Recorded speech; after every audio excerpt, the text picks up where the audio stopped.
If you've struggled with how to connect what you do Monday through Friday to what you hear on Sunday, I know a sage who can help. For the Colson Center, I'm John Stonestreet.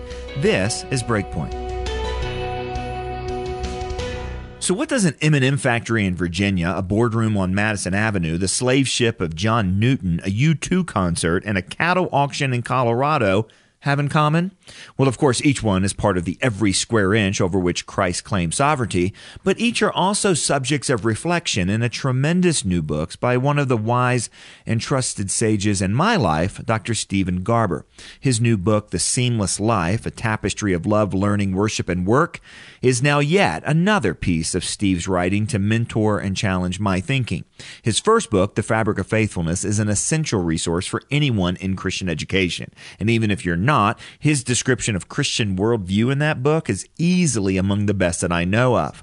This soft-spoken Regent College professor will tell you that his life and his writing and his thinking and his leading have all been part of an exploration of what it means to live all of life under Christ's lordship, all of it, even in the most ordinary of places and relationships and professions.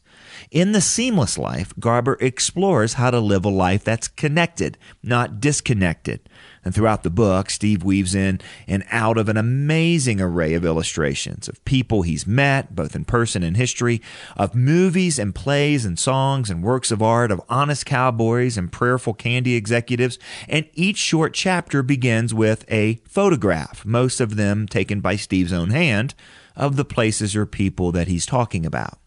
In one of my favorite chapters, Steve shares a memory of the grandparents he spent his summers with as a boy in Cortez, Colorado. He knew that they took their Scottish Presbyterian faith quite seriously when he witnessed and even participated in their nightly liturgy of kneeling together for prayer. But when Steve witnessed an auctioneer asking his grandfather the market price of a particular cow and then taking him at his word without any hesitation, Steve knew that his grandfather lived a, seamless life in which being a cattleman was fully integrated with being a Christian man. The book's diverse and beautiful collage of insights, along with its intellectually and theologically rich devotional passages, are united by a single idea, that our work, in whatever corner of the world God has placed us, has a sacred quality to it. What we do for the good of our city or our company or our family or our neighbor is a tangible and very real part of God's project of making all things new. As the title of Steve's book suggests, the transition from worship to work should be seamless. Of course, we face incredible challenges to do this on this side of the garden. Our world's a broken one. It's hard to live out the already of the gospel when we're bombarded and sometimes even crushed by the not yet of the fall. And that's exactly where Steve introduces one of his favorite words, a very helpful word, one that he uses so often that his students sometimes make fun of him for it. It's the word proximate. The dictionary defines proximate as that which is closest in relationship or immediate. What Steve means by proximate is that we can't fix the whole world by ourselves. That's okay. We're not called to do everything. We're certainly not called to do those things that only God can do. But we are called in His strength and as Christ modeled in His earthly ministry to do something that's right and good and true and just here and now where we've been placed, to help the people within our reach, to feed the hungry within our sight, to speak life to whomever we happen to meet at the well, and sometimes to haul in a net full of fish and give God the glory. In other words, we're called to do the things we can do, not the things we can't. As Steve observes in the book, none of us can care for everything everywhere, so we choose to care about something somewhere.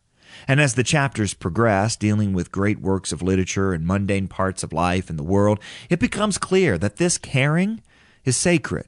It is, in fact, the essence of a seamless life, to ora et labora, or pray and work, whether our jobs are agricultural or academic, whether we're plumbers or carpenters, whether our labor is the law or the marketplace, whether our days take us into hospitals or into schools.